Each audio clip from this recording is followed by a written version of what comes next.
ज्ञान आत्म साक्षात्कार है, सीधा, न बीच में शास्त्र है न सिद्धांत है। तो ज्ञान को बढ़ाने के लिए अध्ययन मार्ग नहीं है। ज्ञान को बढ़ाने का मार्ग जागरण है। जितना ही मैं जागूं अपनी क्रियाओं में, उतना मेरा ज्ञान बढ़ेगा, जगेगा। जागने का अर्थ है जो भी मैं कुछ करूं वो इतनी तीव्रता से ध्यानपूर्वक हो कि उसमें मूर्छा जरा भी ना रहे।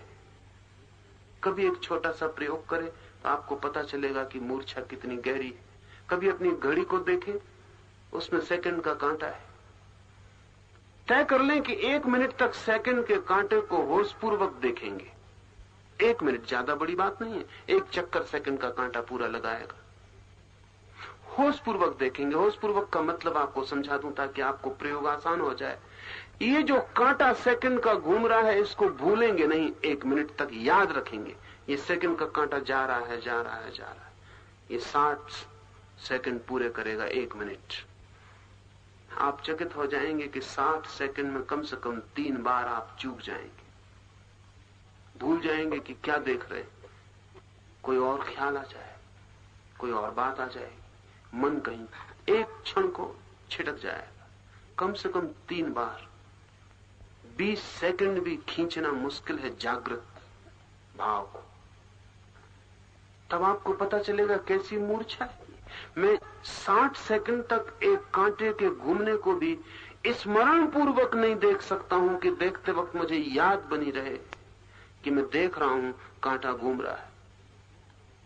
कांटा घूमता रहेगा, 1 सेकंड को आप चूक जाएंगे। तब आपको फिर से याद आएगा कि मैं भूल गया।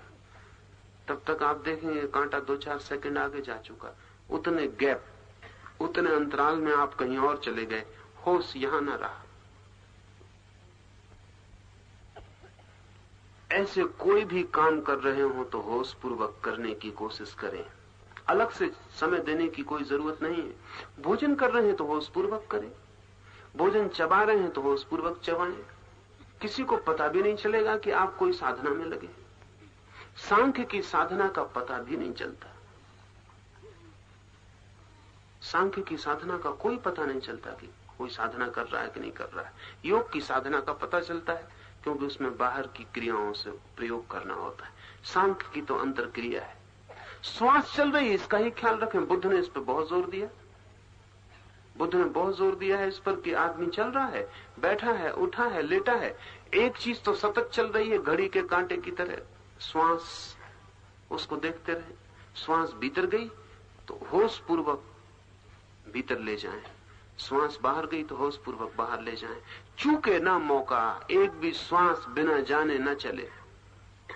थोड़े ही दिन में आप पाएंगे कि आपका ज्ञान बढ़ने लगा। ये श्वास पर जितना आपका ध्यान सजग होने लगेगा उतना आपके भीतर ज्ञान बढ़ने लगेगा।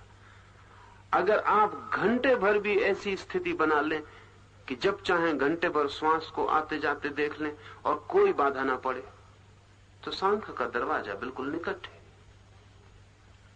धक्का ही देने की बात है और खुल जाएगा। बुद्ध ने श्वास पर आनापान सती योग, श्वास के आने जाने का स्मृति योग, इस पर सारी दृष्टि बुद्ध ने इस पर खड़ी की। बुद्ध कहते थे इतना ही कर ले भिक्षु, तो और कुछ करने की जरूरत नहीं। ये बहुत छोटा काम लगेगा मालूम आपको, लेकिन जब घड़ी के कांटे पे देखेंगे और 60 सेकंड में 3 दफे चूक जाएंगे, तब पता चलेगा कि श्वास की इस प्रक्रिया में कितनी चूक हो जाएगी। लेकिन